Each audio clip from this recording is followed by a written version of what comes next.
नमस्कार मंडळी, चला तर बाहेरचं अनहेल्दी खाण्यापासून मुलांना वाचवायचं असेल तर हा पदार्थ नक्की पहा. तर त्यासाठी एक बटाटा घेतलेला आहे. तो अगोदर स्वच्छ असा धुवून घेतला. त्यानंतर बटाट्याची सालं आपल्याला पिलरच्या मदतीने काढून घ्यायची आहे. अशा प्रकारे संपूर्ण बटाट्याची सालं काढून घेतली. त्यानंतर हा बटाटा आपल्याला किसून घ्यायचा आहे. बटाटा किसून घेताना खाली ताटामध्ये आपल्याला पाणी घ्यायचं आहे.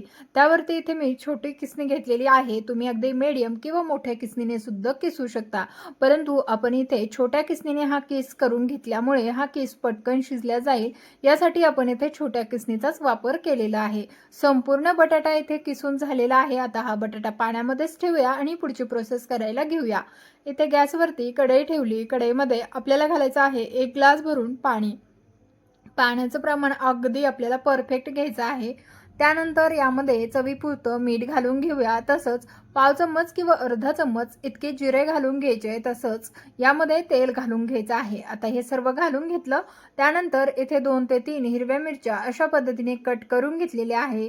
त्याचबरोबर भरपूर अशी कोथिंबीर बारीक कट करून घेतली, ती देखील घालून घेतली. त्यानंतर आता खळखळून या पाण्याला उकळी आणून घ्यायची आहे. त्यानंतर जो आपण बटाटा किसून घेतलेला आहे तो पाण्यामधून पिळून काढून घेतला आणि त्यानंतर इकडे आपल्याला या उकळीमध्ये टाकून घ्यायचा आहे. तसंच आपल्याला आता इथे बटाटा टाकून घेतल्याच्या नंतर तुम्ही पाहू शकता किसलेला बटाटा बरोबर 1 वाटी होता. त्यासाठी आपल्याला इथे 1 वाटीला थोडंसं कमी इतका रवा घेतलेला आहे. तर आपण हलक्या हाताने भरलेला बटाटा होता, त्यामुळे इथे 1 वाटी इतका रवा न घेता थोडंसं कमी घेतला. लागल्यास तुम्हाला जर वाटलं की हे मिश्रण थोडंसं पातळ होत आहे तर 2-3 चमचे तुम्ही रवा पुन्हा वापरू शकता किंवा आवश्यकतेनुसार रवा इथे वापरू शकता. परंतु याचं माप असं ठेवायचं आहे की आपल्याला 1 वाटी किसलेला बटाटा, त्यासाठी 1 वाटी रवा घ्यायचा आणि लागल्यास थोडाफार रवा तुम्ही एक्स्ट्रा पाण्याच्या हिशोबाने वापरू शकता. परंतु इथे पाण्याचं प्रमाण अगदी परफेक्ट असं झालेलं आहे. जरी ग्लासाने पाणी टाकलं तरी मी रवा जेवढा घेतला होता ना तेवढंच पाणी घेतलं होतं. जसं की 1 वाटी रव्यासाठी 1 वाटी पाणी घेतलं होतं. आता पहा, इथे सर्व मिक्स करून झालं की यावरती झाकण ठेवूया आणि 2-2 मिनिटांनी आपल्याला याला वाफ देऊन घ्यायची आहे. एक सोबत तुम्ही जर 4 मिनिटे ठेवलं तर खालच्या साईडला तुमचं हे मिश्रण जे आहे ते करपू शकतं. आता खालच्या साईडला आपलं हे मिश्रण करपू नये म्हणून आपल्याला हे 2-2 मिनिटांनी ही प्रोसेस करायची आहे. पुन्हा एकदा छान असं मिक्स करून घ्यायचं आहे. ज्या पद्धतीने तुम्ही व्हिडिओमध्ये पाहत आहात अशा प्रकारे आपल्याला हे मिश्रण मिक्स करून घ्यायचं. पुन्हा एकदा 2 मिनिटे यावरती झाकण ठेवायचं. घट्ट झालेलं आहे मिश्रण, परंतु आणखीन 2 मिनिटे झाकण ठेवूया, जेणेकरून हा पदार्थ एकदम हलका फुलका आणि क्रिस्पी तयार होईल यासाठी. तर पहा, 2 मिनिटानंतर पुन्हा एकदा आता आपल्याला याला हलवून घ्यायचं आहे. तुम्हाला कुठेही कढईच्या बुडाशी जास्त करपलेलं दिसणार नाही.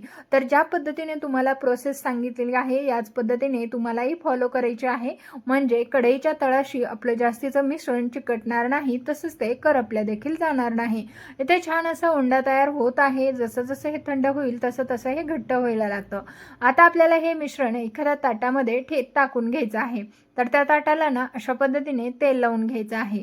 हे आपल्याला मिश्रण टाकण्या अगोदरच व्यवस्थित सगळीकडून ताटाला तेलाने ग्रेस करून घ्यायचं आहे. त्यानंतर तयार मिश्रण यावरती टाकून घेऊया. तसंच आता हे तयार केलेलं मिश्रण आपल्याला यामध्ये सेट करून घ्यायचं आहे. तर इथे पहा, तुम्ही पॅचुल्याच्या मदतीने सेट करून घेऊ शकता. इथे माझ्याकडे अशा पद्धतीचं उलटणं आहे, त्यानेच मी याला सेट करून घेणार आहे. हाताला गरम लागतं, त्यामुळे ना आपण इथे अशा पद्धतीने थोडं थंड झाल्याच्या नंतर हाताने व्यवस्थित एकसारखं थापून घेतलं. आता पूर्णपणे थंड करून घ्यायचं आहे. तर इथे पहा, 5 मिनिटानंतर चांगलं हे मिश्रण थंड झालेलं आहे. अजिबात हाताला कुठेही गरम लागत नाही.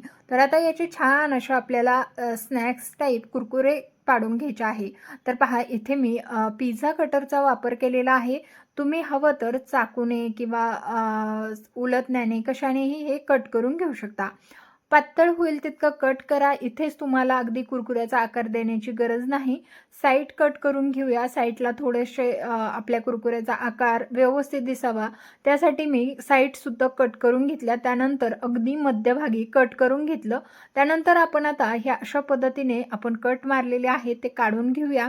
आता याला कुरकुऱ्याचा आकार कसा द्यायचा ते मी तुम्हाला सांगते. त्यासाठी इथे पहा, अशा पद्धतीने आपल्याला आता हे मधून स्टिक्स जे आहेत ते कट करून घ्यायचे आहे.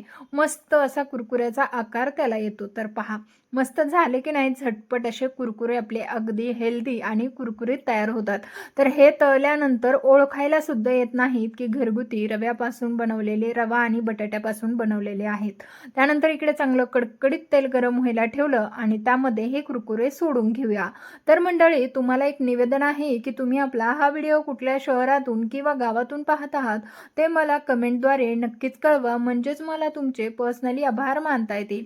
तसंच तुम्ही आपल्या आरकेस फूड रेसिपी चॅनलवरती पहिल्यांदा आला असाल किंवा तुम्ही आणखीन आपल्या चॅनलला सबस्क्राईब केलं नसेल तर लगेचच आरकेस फूड रेसिपी चॅनलला सबस्क्राईब करा आणि बाजूच्या बेल आयकॉनला ऑन करा, म्हणजे तुम्हाला पुढील व्हिडिओचे नोटिफिकेशन अगदी न शोधता तुमच्यापर्यंत येईल. तर चला, मस्त असे कुरकुरे टाकून घेतले. थोड्या वेळासाठी अजिबात आपल्याला याला झारा वगैरे लावायचा नाही. चांगले 3 ते 4 मिनिटं झालेली आहेत. इथे गॅसची फ्लेम मात्र आपल्याला हाय ठेवायची आहे, कारण हा पदार्थ रवा आणि बटाट्यापासून बनवतोय, जो की त्यामध्ये भरपूर प्रमाणात बटाट्यामध्ये मॉइश्चर असतं. त्यामुळे ते आपल्याला आटल्यानंतर इथे कुठे गोल्डन कलर येणार आहे. त्यामुळे करपण्याची अजिबातच भीती नाही आणि हा पदार्थ बिना तेलकट आणि कुरकुरीत होण्यासाठी आपल्याला हे तळताना अगदी हाय हीटवरतीच तळायचे आहे. आता तुम्हाला वाटेल हे चिकटले आहेत. नाही, तुम्हाला याचा रिझल्ट आणि हा पदार्थ मी अगदी दाखवणार आहे. त्यामुळे तुम्ही पाहू शकता की किती मस्त हा कुरकुऱ्याचा प्रकार तयार होतो. तर तुम्ही मुलांना ना अगदी डब्यामध्ये भरून 15 दिवस हे असेच ठेवू शकता. अगदी छान आणि कुरकुरीत राहतात. अगदी 2-4 दिवस वरती ठेवा, नंतर फ्रीजमध्ये ठेवले ना तरी सुद्धा चालणार आहे. तर मस्त असे कुरकुरे आपले तळून तयार झालेले आहेत. काढून घेऊया. आता तुम्ही म्हणाल यामध्ये बटाटा घातला आणि बाई 15 दिवस कसे टिकतील, तर ते आतपर्यंत तळल्या गेलेले आहेत, कुरकुरीत झालेले आहेत. त्यामुळे बटाटाही तळल्या गेलाय. त्यामुळे हे अगदी सहज 15 दिवस बाहेर सुद्धा टिकतात. एकदा नक्की करून ठेवून पहा. तर कुरकुरे आपले तळून झालेले आहेत. आता झाऱ्यावरती पूर्णपणे तेल निथळवून घेतलं आणि त्यानंतर मस्त असे डिशमध्ये टाकून घेतले. तर पहा, खूपच सुंदर आणि चविष्ट असे आपले कुरकुरे तयार झालेले आहेत. तर हे कुरकुरे चिकटलेले तुम्हाला टेन्शन आलं असेल म्हणून म्हटलं हे काढताना सुद्धा दाखवावं. नाहीतर तुम्हाला असं वाटायचं की बाबा काढताना मोडतील, तुटतील. अजिबात असं होत नाही, कारण आपण यामध्ये रवा वापरलेला आहे. त्यामुळे ते ओले असतात तोपर्यंत चिकटतात, पण नंतर तळून काढले ना की अगदी सहज बाजूला निघतात. तर पहा, मस्त खुळखुळीत असे आपले हे कुरकुरे तयार झालेले आहेत. तर पहा, इतके चविष्ट की मी तुम्हाला सांगू शकत नाही. आता याच्यासोबत ना सॉससोबत खायला खूपच छान लागतात हे कुरकुरे. आणि शिवाय हेल्दी आणि टेस्टी दोन्हीही कॉम्प्रोमाइज करायचं काम नाही. टेस्टही भन्नाट असणार आहे आणि हेल्दीही असणार आहेत. त्यामुळे कोणाकोणाला अशा हेल्दी रेसिपी खायला आवडतात, चला पटकन कमेंट करून कळवा. आणि अशाच नवनवीन आणि इंटरेस्टिंग रेसिपी पाहण्यासाठी आपल्या आरकेस फूड रेसिपीला लगेच सबस्क्राईब करा आणि व्हिडिओला सुद्धा जाता जाता एक लाईक करा.